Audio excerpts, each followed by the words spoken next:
ইরানের প্রেসিডেন্ট রাইসিকে বহনকারী হেলিকপ্টার পুরোপুরি বিধ্বস্ত। জীবিত কারো সন্ধান মেলেনি, দাবি রেড ক্রিসেন্টের। মহাখালীর বাস টার্মিনালে যত্রতত্র গাড়ি পার্কিং, দেখার কেউ নেই। দফায় দফায় উদ্যোগের পরও মেলেনি সুফল। উচ্চ মূল্যস্ফীতিতে নাজেহাল মধ্যবিত্ত, নুন আনতে পান্তা ফুরায়। খাদ্য তালিকা থেকে হারিয়ে গেছে আমিষ ও পুষ্টি। মধ্যরাতে শেষ হয়েছে দ্বিতীয় ধাপের 156 উপজেলা নির্বাচনের প্রচারণা। প্রশাসনের সহযোগিতায় সুষ্ঠু নির্বাচনের দাবি প্রার্থীদের। এবং সাগরে মাছ ধরায় 65 দিনের নিষেধাজ্ঞা শুরু। ঋণের বোঝা এবং ধার দেনায় বিপাকে জেলেরা।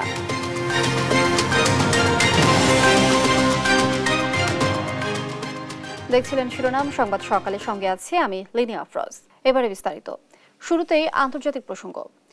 ইরানের প্রেসিডেন্ট ইব্রাহিম রাইসি সহ তার সফর সঙ্গীদের বহনকারী বিধ্বস্ত হেলিকপ্টারের সন্ধান মিলেছে দুর্গম এলাকায়। রেড ক্রিসেন্টের বরাতে এই তথ্য জানিয়েছে বিবিসি, আল জাজিরা সহ দেশটির রাষ্ট্রীয় সংবাদ মাধ্যম। তবে কেউই জীবিত নেই বলে ধারণা করা হচ্ছে। এরই মধ্যে দুর্ঘটনাস্থলের কাছাকাছি পৌঁছেছে উদ্ধারকারী দল। লুৎফুর কবিরের রিপোর্টে বিস্তারিত। ইরানি প্রেসিডেন্ট ইব্রাহিম রাইসি, পররাষ্ট্রমন্ত্রী আমির আবদুল্লাহিয়ান সহ সফর সঙ্গীদের নিয়ে বিধ্বস্ত হেলিকপ্টারের সন্ধান পাওয়া গেছে দেশটির দুর্গম এলাকায়। প্রথমে তুরস্কের একটি অত্যাধুনিক ড্রোন দুর্ঘটনা কবলিত জায়গাটি শনাক্ত করেছে বলে জানায় আনাদুলু এজেন্সি। এরপরই ঘটনাস্থলে রওনা হয় রেড ক্রিসেন্ট সহ অন্যান্য উদ্ধারকারী দল। প্রেসিডেন্ট ও পররাষ্ট্রমন্ত্রী সহ যারা নিখোঁজ তাদের জীবিত পাওয়ার সম্ভাবনা নেই বলছে দেশটির রাষ্ট্রীয় সংবাদ মাধ্যম। একে তো দুর্গম পথ, সেই সঙ্গে উদ্ধার কাজে বাধা হয়ে দাঁড়িয়েছে বৈরী আবহাওয়া।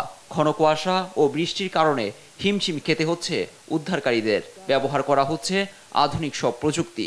ইরানের এই দুর্দিনে পাশে দাঁড়িয়েছে রাশিয়া, তুরস্ক সহ বিশ্বের অনেক দেশ।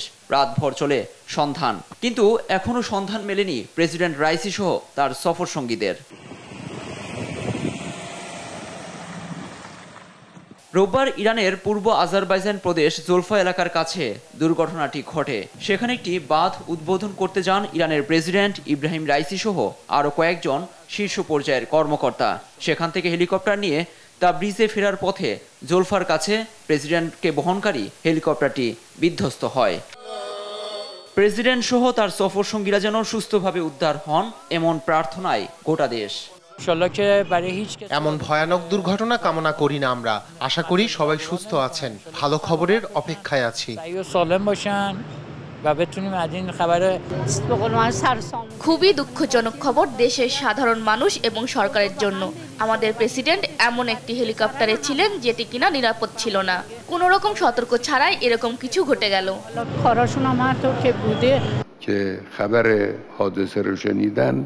সম্মানিত প্রেসিডেন্ট এবং তার সঙ্গীদের নিয়ে হেলিকপ্টার বিধ্বস্ত হয়েছে। আশা করছি সৃষ্টিকর্তা আমাদের প্রিয় প্রেসিডেন্ট এবং তার সঙ্গীদের সুস্থতার সঙ্গে ফিরিয়ে দেবেন। এ ঘটনায় উদ্বেগ জানিয়েছেন আরব বিশ্বসহ অনেক দেশের নেতারা। লুৎফর কবির, নিউজ ডেস্ক, দেশ টিভি। এদিকে হেলিকপ্টার বিধ্বস্তে ইরানি প্রেসিডেন্ট রাইসি নিখোঁজের ঘটনায় গভীর উদ্বেগ জানিয়েছেন মধ্যপ্রাচ্য, যুক্তরাষ্ট্র ও পাকিস্তান সহ বিভিন্ন দেশের নেতারা। সুস্থভাবে ফেরার প্রার্থনা ভারতীয় প্রধানমন্ত্রী নরেন্দ্র মোদীর। আরো জানাচ্ছেন রায়হান কবির শুভ্র। রোববার ইরানের পূর্ব আজারবাইজান থেকে ফেরার পথে দেশটির প্রেসিডেন্ট রাইসিকে বহনকারী হেলিকপ্টার দুর্ঘটনার মুখে পড়ে। এ ঘটনায় নিখোঁজ রয়েছেন প্রেসিডেন্ট ও তার সফর সঙ্গী। এতে উদ্বেগে গোটা বিশ্ব।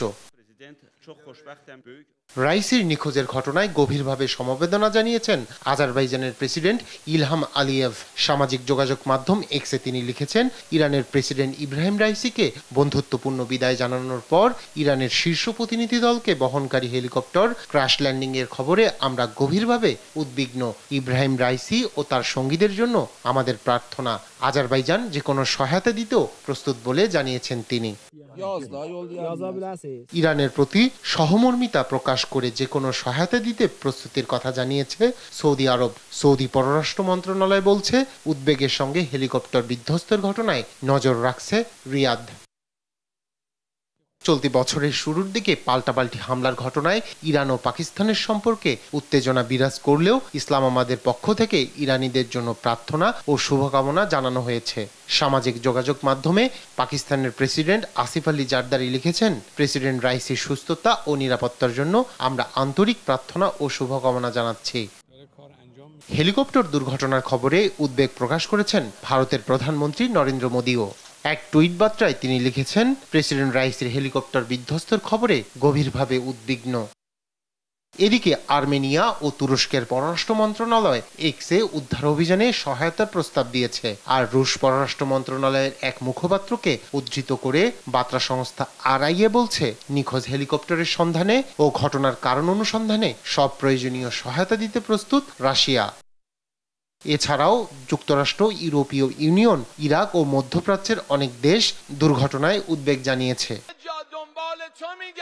রায়হান কবির শুভ্র, নিউজ ডেস্ক, দেশ টিভি। গভীর রাত কিংবা খুব সকাল যানজটের আতঙ্ক মহাখালীর বাস টার্মিনালের সামনের প্রধান সড়ক। দূরপাল্লার বাসগুলো প্রধান সড়কে যত্রতত্র পার্কিংয়ের কারণে সৃষ্টি হওয়া এই যানজট নিয়ে দফায় দফায় বেশ কয়েকবার উদ্যোগ নিলেও বাস্তবতার অবস্থান তলানিতে। এমন ভোগান্তি থেকে ঠিক কবে মুক্তি পাবে তার সুদুত্তর নেই কারো কাছে। বিস্তারিত সাদাত নিশাদের বিশেষ রিপোর্টে। গভীর রাতে ঘুমে মগ্ন গোটা শহর, রাজধানী জুড়ে শুনশান নীরবতা। তবে বছরের পর বছর কি রাত কি দিন এই সড়কের যেন নেই কোনো অভিভাবক। বাস টার্মিনালের আশেপাশের পুরোটা সড়কই যানজট স্থবির। রাজধানীর গুরুত্বপূর্ণ সড়কটির দুপাশে এভাবেই সারিবদ্ধ এনা, একতা, ইমাম, শৌখিন এক্সপ্রেস সহ নানা কোম্পানির বাস। রীতিমতো সড়ক দখলের মহা উৎসব। দিনভর ব্যস্ত নগরী থাকলেও গভীর রাতে নিদ্রায় থাকে শহর। সে সুযোগে সড়কের 4 ভাগে 3 ভাগে দখলে অবৈধ বাস পার্কিংয়ে। ভোর রাত কিংবা ভোরের সকাল সবসময় যানজটে নাকাল থাকে মহাখালীর এই সড়কটি। মহাখালী বাস টার্মিনালের ভেতরের অংশ অনেকটাই খালি, তারপরও অন্যায়ভাবেই এই সড়কটি বছরের 12 মাসই এভাবে বাস পার্কিংয়ে রাখছেন চালকরা। সকাল 6টার ভিতরে ঢুকলে 10টা বাজবো, তার জন্য আমরা রাস্তার পার্কিংয়ের সুবিধা মানে আমরা তো সকালের টাইম মতো বাড়াতে পারি না, এর জন্য আমরা গাড়ি রাস্তাতে সাইডে রাখি। মধ্যরাতের এই যানজটের রেস থাকে সকাল অবধি। ঢাকা ময়মনসিংহ মহাসড়কে যত্রতত্র এই বাস পার্কিংয়ে ভোগান্তিতে সাধারণ যানবাহন। এতে একদিকে তাদের যেমন দুর্ভোগে না বিশ্বাস, তেমনি যাত্রীদেরও ভোগান্তির শেষ নেই। খুব ভোগান্তি হয় এগুলো। আমরা যেগুলো যাতায়াত করি, যেখানে 1 ঘন্টা আধা ঘন্টা রাস্তা 3 ঘন্টা করে কোনো সময় লাগিয়ে যায়, ঠিক মতো আমরা যাইতে পারি না। এটা তো অনেক সময় দেখা যায় যে 2 ঘন্টাও পার হয়ে যায় আমাকে। সকালবেলা গাড়ি যখন মহাখালী থেকে আমরা সকালবেলা যাওয়ার জন্য তা থেকে অফিস টাইমে যাত্রী দেখা যায় যে রাস্তা ব্লক করে রাখে, কোনো গুরুত্ব নাই। আমরা বইতে ঘন্টার পর ঘন্টা। যাত্রীদের দাবি অচিরে এই বাস টার্মিনাল সরিয়ে নেওয়ার। এমন ভোগান্তি থেকে নগরবাসীকে সহজে মুক্তি ফেরানো সম্ভব না হলেও শৃঙ্খলা ফেরাতে কাজ চলছে বলছে ডিএমপির ট্রাফিক বিভাগ। আমাদের যে পিক আওয়ার বা আমাদের জনগণের চলাচলের যে সময়টা, সেই সময়টাতে কিন্তু আমরা চেষ্টা করি যে বিভিন্ন বাস যেগুলো দাঁড়িয়ে থাকে বিভিন্ন টার্মিনাল ভিত্তিক, আমরা কিন্তু চেষ্টা করি যে টার্মিনালের যে রাস্তা যেটা থাকবে রাস্তাটা কিন্তু ক্লিয়ার করে জনগণ যেন চলাচল করে, অন্তত পিক আওয়ারে যেটা হয়ে থাকে। মহাখালী বাস টার্মিনাল থেকে দেশের 20টি রুটে প্রতিদিন চলাচল করে 1200-র বেশি বাস, অথচ এই টার্মিনালের ধারণ ক্ষমতা 300 বাস। উত্তর সিটির প্রধান নির্বাহী কর্মকর্তা বলছেন, টার্মিনাল প্রশস্তকরণের কাজ চলছে। বাস টার্মিনালের অভ্যন্তরে কিছু দোকান ছিল আমাদেরই ইজারা দেওয়া, সেগুলোকে আমরা তুলে দিয়ে প্রায় 4 একর জায়গা খালি করা হয়েছে। ওটাকে আমরা ডেভেলপ করছি যাতে বাসগুলো ওখানে রাখতে পারে। সড়কের জায়গা দখলে নিয়ে এমন যত্রতত্র বাস পার্কিং করলে ব্যবস্থা নেওয়ার কথাও জানান উত্তর সিটির এই ঊর্ধ্বতন কর্মকর্তা। সাদাত নিশাদ, দেশ টিভি, ঢাকা। মূল্যস্ফীতির বাজারে দিন দিন আরও অসহায় হয়ে পড়ছে নির্ধারিত আয়ের মধ্যবিত্ত পরিবারগুলো। বাসা ভাড়া আর সংসারের বাজার খরচের হিসেব যেন কোনোভাবেই মিলছে না তাদের। বিশেষজ্ঞরা বলছেন, খাদ্য তালিকায় ইতিমধ্যে পুষ্টি বিবেচনা বন্ধ করে দিয়েছেন তারা। সরকারের নানা পদক্ষেপের তাগিদও আছে তাদের। মধ্যবিত্তদের বাজার অনুসন্ধান করেছেন এম এ আজিম, ছবি তুলেছেন দেলোয়ার হোসেন। সেলস এক্সিকিউটিভ পদে কর্মরত মামুন রাজধানীর কারওয়ান বাজারে এসেছেন বাজার করতে। পকেটে থাকা অর্থের সাথে কোনো সবজিরই দামের হিসেব না মেলায় ঘুরছেন দোকান থেকে দোকানে। উপায় না পেয়ে নির্ধারিত আয়ের ব্যয় হিসেব আরেকবার মেলানোর চেষ্টা তার। মাস শেষে তার হাতে আসে বেতনের 25,000 টাকা। দুজনের সংসারে এর 12,400 টাকাই বাসা ভাড়া। চাল, তেল, ডাল সহ নিত্যপণ্যে ব্যয় 5,500 টাকা। মোবাইল আর ইন্টারনেট বিল 1,000 টাকা। অফিস যাতায়াতে 1500। দুপুরে একবেলা খাবার খেতে মাসে সর্বনিম্ন 2,000 টাকা খরচ করে সর্বোচ্চ 2 থেকে 2,500 টাকা মাছ, মাংস বা সবজি কেনার জন্য থাকে তার, যেখান থেকে প্রতিদিন সর্বোচ্চ খরচ করার সক্ষমতা 90 টাকা।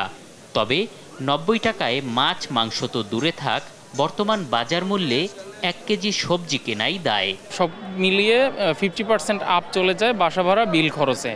এরপরে যে টাকাটা থাকে তা দিয়ে বিনোদন বা কোনো একটা সুবিধা অসুবিধা বা ঝামেলা ওইটাই ধার করে ওইটা খরচ করতে হয়।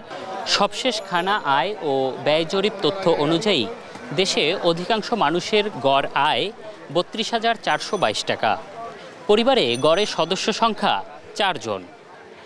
সবার মুখে অন্ন তুলে দিতে প্রতিদিন বাজার ঘুরে কি কিনছেন অধিকাংশরা? তাতে পুষ্টি চাহিদা বিবেচনাই বা কতটা করা সম্ভব? মাঝারি আকারের এ বাজারের ব্যাগে কাঁচামরিচ, ধনেপাতা সহ 4 ধরনের সবজি নিতেই পকেট থেকে বের করতে হয়েছে প্রায় 550 টাকা, যেখানে জায়গা হয়নি আমিষের। এ হিসেবে বর্তমানে শুধু সবজি কিনতেই মাসে ব্যয় 15,000-এর বেশি, যা করা কজনের পক্ষে সম্ভব? ঝিঙ্গা, কাঁচামরিচ, ঝিঙ্গা, আলু সব মিলে 550 টাকা গেছে। বাজারে ঢুকলে মাথা ঠিক থাকে না, কোনটা রেখে কোনটা কিনবো, কোনো কিছুই বাজেটের মধ্যে কোলায় না। আগে পটল 30 টাকা কিনছিলাম, আজকে 50 টাকা করে। এ গবেষক বলছেন, নির্ধারিত আয়ের মানুষরা এখন আর পুষ্টি বিবেচনা করছেন না, খাদ্য তালিকা থেকে বাদ দিচ্ছেন অনেক কিছুই। তাদের খাদ্যাভ্যাসে পরিবর্তন আনতে হচ্ছে। অপেক্ষাকৃত কম মূল্যের খাবার তারা বাড়িয়ে দিচ্ছেন এবং বেশি মূল্যের খাবার তারা কমিয়ে দিচ্ছেন। যেমন স্বাভাবিকভাবে যতটুকু তার চালের প্রয়োজন তার থেকে বেশি মাত্রায় তিনি চাল খাচ্ছেন, শর্করা খাচ্ছেন, কিন্তু তার যেহেতু সামর্থ্য নাই সেজন্য তিনি মাংস কম খাচ্ছেন, প্রোটিন নিচ্ছেন না। মূল্যস্ফীতি কমাতে উৎপাদক থেকে বিক্রেতা পর্যন্ত নিবন্ধনের আওতায় আনার পরামর্শ সিপিডির এ গবেষণা পরিচালকের। প্রত্যেকটি পণ্যভিত্তিক যারা যে পর্যায়ে কাজ করে তাদের রেজিস্ট্রেশন লাইসেন্স থাকতে হবে। এম এ আজিম, দেশ টিভি, ঢাকা। নিত্যপণ্যের ঊর্ধ্বমুখী দামে যখন ক্রেতার নাভিশ্বাস, তখন ফলের বাজারেও স্বস্তি নেই। এ নিয়ে আরো জানাতে চট্টগ্রাম থেকে যুক্ত হচ্ছেন সহকর্মী AKM নাজিম। সবকিছুর দাম তো ঊর্ধ্বমুখী, সেক্ষেত্রে দেশীয় বিদেশি ফলের বাজারের পরিস্থিতি জানাবেন আমাদের। সেই সাথে ক্রেতা বিক্রেতারা কি বলছেন এ বিষয়ে? জি লিমি, আপনি যেমনটা বলছেন আসলে যে নিত্যপণ্যের বাজারের পাশাপাশি যে চট্টগ্রামে যে ফলের বাজার রয়েছে সেটা আসলে ঊর্ধ্বমুখী, কারণ এগুলো এই ফলের বাজারে আপনার 280 থেকে 300 টাকার নিচে কোনো ধরনের ফল পাওয়া যাচ্ছে না। আমরা এখন চট্টগ্রামের একটি ফলের বাজার রয়েছে, এখানে যে বিভিন্ন ধরনের ফল রয়েছে, বিশেষ করে আপেল, কমলা, লিচু, কলা, বিশেষ করে এখানে প্রতি ডজন কলা বিক্রি হচ্ছে 120 থেকে 160 টাকা পর্যন্ত। পাশাপাশি কমলা বিক্রি হচ্ছে আপনার 280 থেকে 300 টাকার উপরে, এবং আম যে এখন নতুন আম বের হয়েছে সেই আমের প্রায় কেজি 300 টাকার কাছাকাছি, এবং লিচু যে এখনো এখানকার চট্টগ্রাম বাঁশখালী উপজেলার একটা কালীপুর নামে একটা জায়গা আছে, সেই জায়গার লিচু এখন বাজারে এসেছে। সেই লিচুর প্রতি 100 লিচু বিক্রি হচ্ছে 300 থেকে 700 টাকা, আবার মানভেদে 400 টাকা পর্যন্ত বিক্রি হচ্ছে। তবে এখানে এসে যেটি জেনেছি যা ব্যবসায়ীরা বলছেন যে আমদানিকৃত পণ্য যে বিদেশি ফল রয়েছে সেগুলি আসলে দাম বাড়ছে, কারণ ডলার সংকট, পাশাপাশি ডলারের মূল্য বৃদ্ধি, এসবের অজুহাতে মূলত এইসব ফলের দাম বাড়ছে। আর ভোক্তা যারা রয়েছেন, সাধারণ যারা ক্রেতা রয়েছেন, তারা বলছেন যে আসলে এই ফলের দামের যে নিত্যপণ্যের বাজারে যে ঊর্ধ্বগতি, সেগুলোর কারণে তারা আসলে ফল বা অন্যান্য যে ফ্রুট জাতীয় ফল রয়েছে সেগুলো খাবার তাদের একরকম আশা ছেড়ে দিয়েছেন। কারণ আগে যারা হয়তো 500 গ্রাম 1200 গ্রাম ফল কিনতেন, তারা এখন একেবারে করা ছেড়ে দিয়েছেন, কারণ সবজির বাজারে যে উত্তাপ 80 টাকার নিচে কোনো ধরনের সবজি নেই। পাশাপাশি ফলের বাজারে একই কারণ, এখানে 300 টাকার নিচে কোনো ধরনের ফল পাওয়া যাচ্ছে না, কারণ এখানে তরমুজ থেকে শুরু করে অন্যান্য যেসব ফল রয়েছে, তরমুজ, কলা, এই বাজারে প্রতি ডজন কলা বিক্রি হয় প্রায় 120 টাকা থেকে 180 টাকা পর্যন্ত। পাশাপাশি পেঁপে, আনারস, লিচু, তরমুজ সহ অন্যান্য যেসব ফল রয়েছে সবগুলোর দাম বাড়তির দিকে। এসবের কারণে মূলত প্রায় সময় ক্রেতা যারা রয়েছে ক্রেতার সাথে বিক্রেতার সাথে বাক বিতণ্ডতা জড়িয়ে পড়ে। তবে একটি বিষয় হচ্ছে যে এখানকার কয়েকজন ব্যবসায়ী আমাদেরকে বলেছেন যে কিছু ব্যবসায়ী আসলে কৃত্রিম সংকট তৈরি করে যেগুলো মৌসুমী ফল রয়েছে সেগুলোর দাম বৃদ্ধি করা হয়, কারণ কৃত্রিম এক জাতীয় সংকট তৈরি করে বিশেষ করে আম, লিচু, আনারস, তরমুজ এইসব যেগুলো দেশীয় ফল রয়েছে সেগুলোর বাড়তি যে দাম সেটার কারণ হচ্ছে যে কিছু ব্যবসায়ী সেগুলো কৃত্রিম সংকট তৈরি করে মূলত এগুলোর দাম বাড়ায়। তাই এসবের বিষয়ে আসলে কঠোর মনিটরিং প্রয়োজন, কারণ মনিটরিং করা না গেলে বা এগুলো নিয়ন্ত্রণ করা না গেলে দেশে যেসব ফল রয়েছে সেগুলো সাধারণ যারা ভোক্তা রয়েছে তাদের ক্ষমতার বাইরে চলে যায় বলে মনে করছেন সংশ্লিষ্টরা। দর্শক, ফলের বাজারের পরিস্থিতি জানাচ্ছিলেন সহকর্মী নাজিম। সংবাদ সকালে আরো থাকছে। খাগড়াছড়ির রামগড়ে উপজেলা স্বাস্থ্য কমপ্লেক্সে চিকিৎসক একজন, গাইনি ডাক্তার না থাকায় প্রসূতি সেবা বন্ধ, ভোগান্তিতে রোগীরা।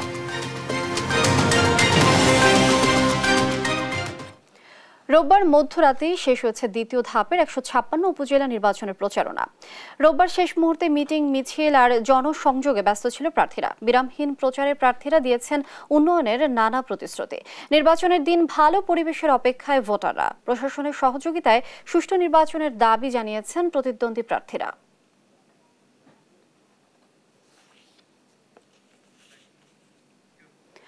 ষষ্ঠ উপজেলা পরিষদ নির্বাচনের প্রথম ধাপে রাজশাহী বিভাগে ভোটার অনুপস্থিতির হার ছিল প্রায় 64%। সবচাইতে কম ভোট পড়েছে বগুড়ায়, আর সর্বোচ্চ ভোট পড়েছে জয়পুরহাটে। সব দলের অংশগ্রহণ না করা ভোটের প্রতি মানুষের আস্থাহীনতা এমন অবস্থা বলছেন রাজনৈতিক বিশ্লেষকরা। সাইমুদ্দিন ও সঞ্জু রায়কে সঙ্গে নিয়ে কাজী সাহেদের প্রতিবেদন। স্থানীয় সরকার উপজেলা নির্বাচনে প্রথম ধাপে রাজশাহী বিভাগে ভোট পড়েছে 36.30%। ভোটের পরিবেশ ভালো থাকলেও ভোট কেন্দ্রে যাননি প্রায় 64% ভোটার। বিভাগের জয়পুরহাটে সবচেয়ে বেশি ভোট পড়েছে 52.74%। 26.25% নিয়ে সবচেয়ে কম বগুড়ায়। সিরাজগঞ্জে ভোট পড়েছে 29.85%। 23টি উপজেলায় নির্বাচন অনুষ্ঠিত হয়েছে এবং নির্বাচনটা আমাদের খুবই শান্তিপূর্ণ পরিবেশে হয়েছে। জনগণও উৎসবমুখর পরিবেশে ভোট প্রদান করেছেন। আওয়ামী লীগ নেতারা বলছেন, এবার নির্বাচনী মাঠে প্রার্থীদের তৎপরতার অভাবে ভোট কেন্দ্রে টানা যায়নি পর্যাপ্ত ভোটার। তবে দ্বিতীয় ধাপে ভোটার উপস্থিতি বাড়ার সম্ভাবনা দেখছেন তারা। এখানে তাদের একটা ভ্রান্ত ধারণা, মানুষকে বিভ্রান্ত করে এই ভোটে কোনো দলীয় প্রতীক বা দলীয় মনোনয়ন দেওয়া হয় না। এখন ওই যে কিছু মানুষ ভয় ভীতি সৃষ্টি করে ভোট কেন্দ্রে গন্ডগোল হবে, মারামারি হবে, ককটেল মারা হবে, এবং দ্বাদশ নির্বাচনে কিন্তু করছে। ভোটারের ভিতরে ইভিএম এইটা আমরা প্রচার করতে পারিনি, প্রার্থীরাও পারে নাই এবং নির্বাচন কমিশনাররা পারে নাই। ভোটারকে উদ্বুদ্ধ করা হয়, ভোটের প্রত্যাশ সেরকম হয় নাই, না হবার কারণে ভোটারের উপস্থিতি কম ছিল। এখানে প্রতিদ্বন্দ্বী প্রার্থী অনেক, সেক্ষেত্রে সামনের নির্বাচনগুলোতে কাঙ্ক্ষিত ভোটার উপস্থিতি অবশ্যই এখানে উপস্থিত হবে।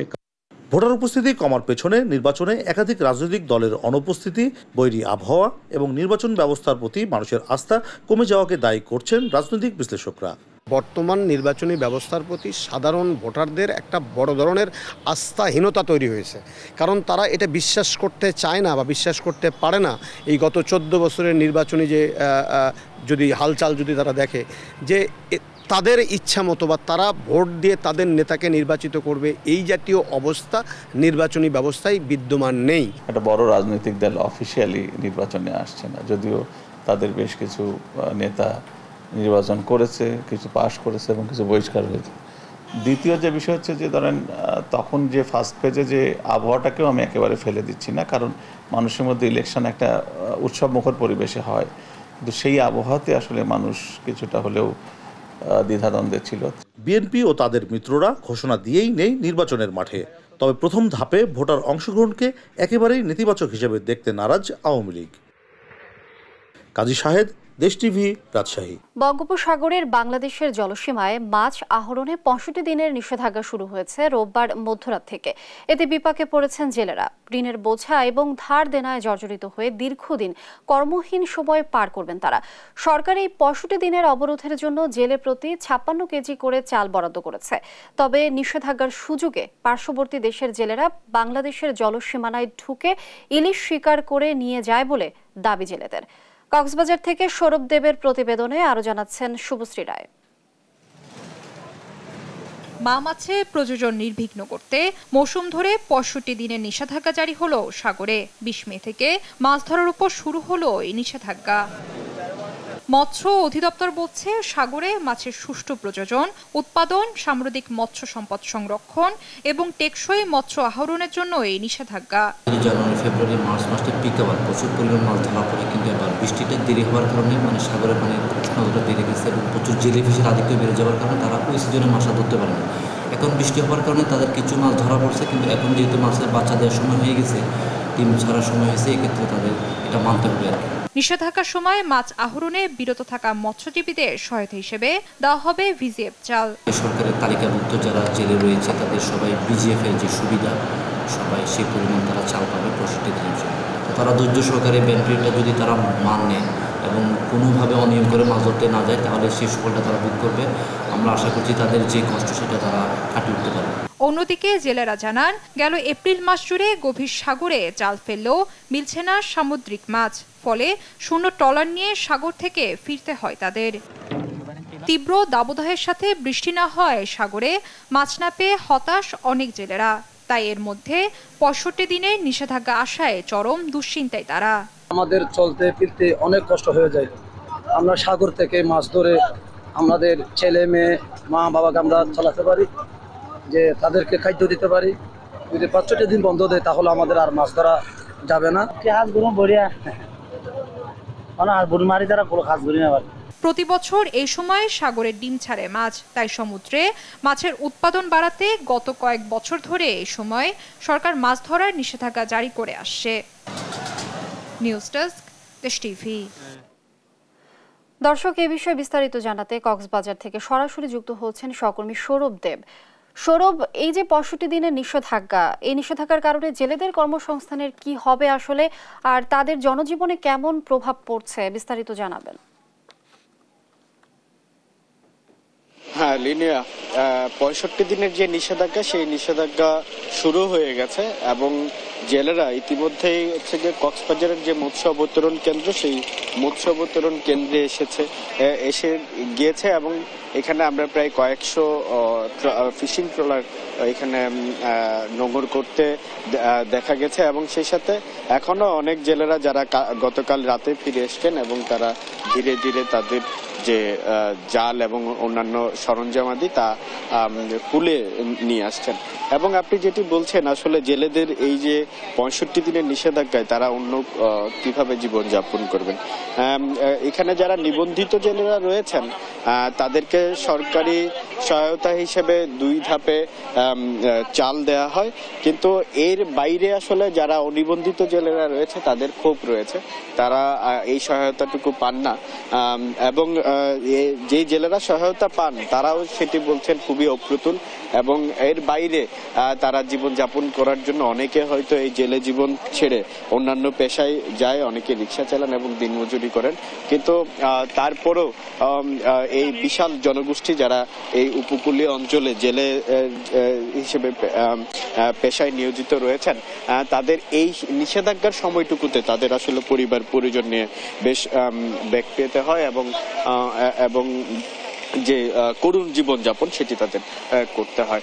এবং এখানে জেলেদের আরেকটি অভিযোগ রয়েছে, নিষেধাজ্ঞার সময়ে যদিও বাংলাদেশি জেলেরা মাছ ধরতে পারেন না, কিন্তু বিদেশি জেলেরা বাংলাদেশের যে জলসীমা রয়েছে তার দুই পাশে রয়েছে ভারত এবং মিয়ানমার, সেখানকার যারা জেলেরা তারা এসে এই বাংলাদেশে এসে মাছ ধরে নিয়ে যান। তো সেই ক্ষোভটুকু রয়েছে এবং সেই সাথে অপ্রতুল যে সরকারি সহায়তা, সেই সহায়তা বাড়ানোরও তাদের জোর দাবি রয়েছে।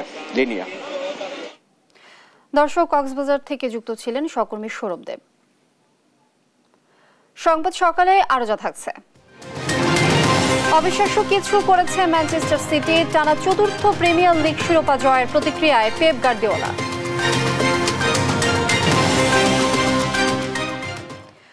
পার্ল রিভার আমাদের বুড়িগঙ্গার মতো নদী, সেই নদীকে ঘিরে পুরো এলাকায় পরিণত হয়েছে পর্যটন নগরীতে।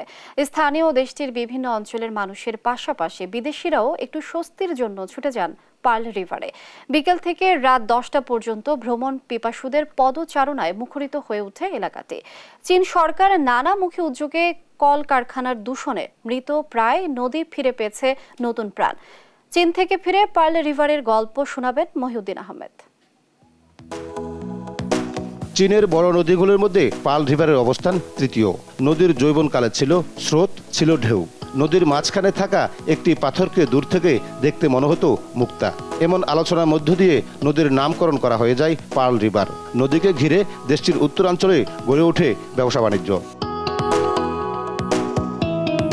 কলকারখানার পানি আর দূষণে বদলে যায় নদীর চরিত্র। আমাদের বুড়িগঙ্গার মতো হয়েছিল পানি। চীন সরকার নদীকে রক্ষা করার পাশাপাশি পার্ল রিভারের দুই পাশকে তৈরি করেন দর্শনীয় করে। নদীর পানির মান ধরে রাখতে এখনও কঠোর দেশটির সরকার। নদীর রক্ষণাবেক্ষণে থাকা কর্মকর্তাদের প্রতি বছর এই পার্ল রিভারে সাঁতার প্রতিযোগিতায় অংশ নিতে হয়। বিকেল থেকে পর্যটকদের ঢল নামে পার্ল রিভারে। নদীর মাছ দিয়ে শহরের এক প্রান্ত থেকে আরেক প্রান্তে যাওয়ার জন্য ব্যবস্থা করা হয় রিভার ক্রুজের। ক্রুজে চড়ে নয়ন অভিরাম শহর দেখতে পারেন দর্শনার্থীরা। রাতের পার্ল রিভার পর্যটকদের কাছে ধরা দেয় ভিন্ন রূপে। চোখের পলকে বদলে যায় দুই পাশের আকাশচুম্বী ভবনগুলোর রং। স্থানীয়রা জানান, শুধু তাদের কাছে নয়, বিশ্বের বিভিন্ন দেশের পর্যটকদের কাছেও আকর্ষণীয় পার্ল রিভার। খুবই চমৎকার দৃশ্য। এখান থেকে ক্যান্টন টাওয়ার দেখা যায়। সময়টি উপভোগ করার মতো। স্থানীয়রা নাইট ক্রুজে ভ্রমণ উপভোগ করে। আমি প্রথমবার গুয়াংজুতে ঘুরতে এসেছি। এসে খুবই ভালো লেগেছে আমার।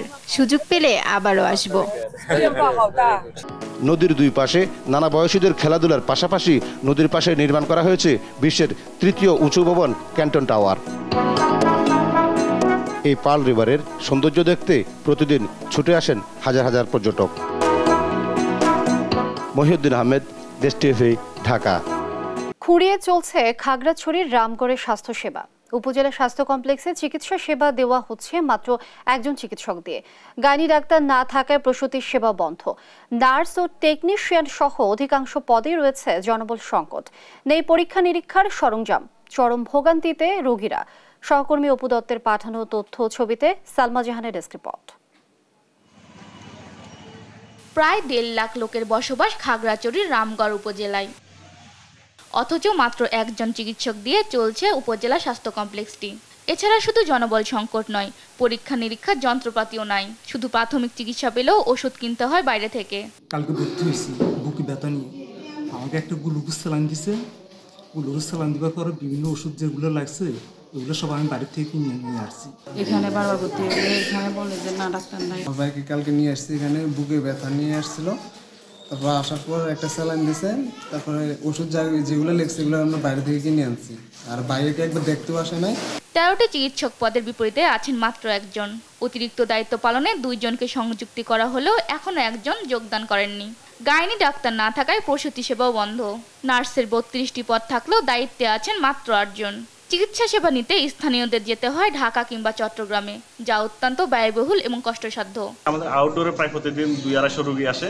তো আসার ফলে দেখা যায় আমাদের পর্যাপ্ত ডাক্তার নেই। যে 2-1 ডাক্তার থাকে ওনারাও দেখা যায় কি অনেক বেশি হিমশিম খেতে হয় চিকিৎসা দিতে, যার ফলে রোগীরা কিন্তু প্রপার ট্রিটমেন্ট পায় না। আমাদের এখানে আসলে আলট্রা এবং এক্সরে কোনো মেশিন নেই, যার কারণে রোগীগুলো খুব দূর দূরান্ত থেকে এসে খুব কষ্ট পাচ্ছে। বহির্বিভাগে প্রতিদিন প্রায় 200 রোগীকে সেবা দিতে হিমশিম খাচ্ছেন চিকিৎসকরা। চরম চিকিৎসক সংকট চলতেছে আমাদের। এই একজন বা আমরা 2 জন মিলে টোটাল 3 জন ডাক্তার মিলে 50 বেডের হাসপাতালে আউটডোর ইনডোর ভর্তি রোগী সব মিলাই দেখতে আমাদের যথেষ্ট ব্যাগ পেতে হচ্ছে। চিকিৎসক সহ অন্যান্য সংকট দূর করতে সংশ্লিষ্ট দপ্তরে কয়েকবার চিঠি দেওয়া হয়েছে বলে জানান এই কর্মকর্তা। সম্মানিত সিভিল সার্জন এবং বিভাগীয় পরিচালক স্যারের মাধ্যমে সম্মানিত মহাপরিচালক মহোদয়কে বিনীত অনুরোধ করব আমাদের অর্থ হাসপাতালের জন্য অতি দ্রুত শূন্য পদগুলিতে মেডিকেল অফিসার পদায়ন করে আমাদের স্বাস্থ্যসেবা সুন্দর এবং সার্বঙ্গীনভাবে বজায় রাখার স্বার্থে আমাদেরকে যেন সর্বাত্মকভাবে সাহায্য করে। 10 বছর আগে স্বাস্থ্য কমপ্লেক্সটি 31 শয্যা থেকে 50 শয্যায় উন্নতি করা হলেও কোনো জনবল নিয়োগ দেওয়া হয়নি। সংকট সমাধানে দ্রুত পদক্ষেপ নেওয়ার দাবি স্থানীয় বাসিন্দাদের। নিউজ ডেস্ক, দেশ টিভি।